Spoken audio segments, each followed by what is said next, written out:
ఇది కేవలం నేను మంత్రికి చెబుతున్న కృతజ్ఞతలు కావు.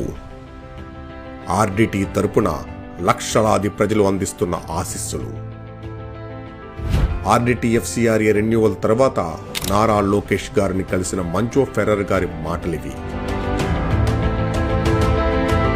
1969లో ఫాదర్ ఫెర్రర్ గారి ద్వారా అనంతపురంలో స్థాపించిన రూరల్ డెవలప్మెంట్ ట్రస్ట్ దశాబ్దాలుగా అనంతపురం ప్రాంతంలో పేదలకు సేవలందిస్తోంది.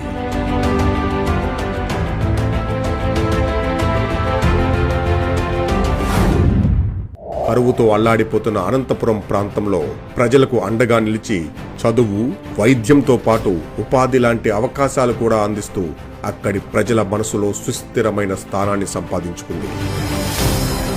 విదేశాల నుండి విరాళాలు తీసుకునే విధానంలో కేంద్ర ప్రభుత్వం తీసుకొచ్చిన మార్పుల వల్ల ఆర్డిటి సంస్థకు FCRA రెన్యువల్ జరగలేదు.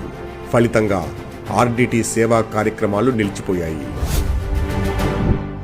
గత వైసీపీ ప్రభుత్వంలో ఈ విషయాన్ని పక్కన పెట్టి కేంద్ర ప్రభుత్వాన్ని కూడా కలవకపోవటం వల్ల 2021లో ఆ ప్రాంతంలో వేల మంది ప్రజలు చేపట్టిన పాదయాత్రలో పాల్గొన్న నారా లోకేష్ గారు FCRA సర్టిఫికెట్ ని పునరుద్ధరించే బాధ్యత నాది అని మాట ఇచ్చారు.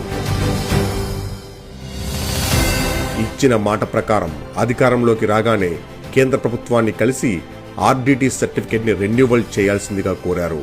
కుల మత భేదాలు లేకుండా పేదలకు నిస్వార్థమైన సేవలందిస్తున్న ఆర్డిటి లాంటి సంస్థ ఉనికిని కాపాడటం, అవాంతరాలు లేకుండా చూడటం మంత్రిగా తన బాధ్యత అని భావించిన నారా లోకేష్ గారు ఇచ్చిన మాటను నెరవేర్చడానికి స్వయంగా పూనుకున్నారు. కానీ నేను నా బాధ్యతగా తీసుకుని ఆ ఫైల్స్ అని నేను ఢిల్లీకి తీసుకెళ్లి అనేక సార్లు కేంద్ర ప్రభుత్వంతో మాట్లాడి ఈ రోజు శాంక్షన్ చేపించుకుని మేము వచ్చాం. పలు దఫాలుగా కేంద్రంతో సంప్రదింపులు జరిపి రెన్యువల్ ప్రక్రియని స్వయంగా పర్యవేక్షించారు. ఒక పక్క ప్రజల కోరిక, మరో పక్క దాన్ని నెరవేర్చడానికి నారా లోకేష్ గారి పట్టుదల వెరసి ఆర్డిటికి FCRA సర్టిఫికెట్ ని పునరుద్ధరించింది కేంద్ర ప్రభుత్వం. ఇది ప్రజల విజయం. ప్రజా కోరికను గుర్తించి ఇచ్చిన మాటకు కట్టుబడ్డ నారా లోకేష్ గారి విజయం కూడా. ఇప్పుడు 10 మంది ఉంటే ఇంకో 10 మందికి ఆదర్శంగా నిలుస్తుంది ఆర్డిటి. చాలా సంతోషంగా ఉంది. అందరూ కూడా చాలా హ్యాపీగా ఉన్నారు. నారా లోకేష్ గారు బాగా మంచి పని చేస్తున్నారు. నారా లోకేష్ గారికి చాలా ధన్యవాదాలు తెలుపుతున్నాం. ఎందుకంటే మళ్ళా నిధులు మళ్ళీ రావడం అంటే అది చాలా సంతోషమే కదా సార్. చాలా మంది పేద కుటుంబం వాళ్ళకి ఆదుకున్నట్లే కదా. నారా లోకేష్ గారు చేసినది మంచి పనే సార్, బాగానే ఉంది. మాకు ఆడిట్ ఉంటే చాలా సార్. నారా లోకేష్ కే పాదాభివందనాలు సార్.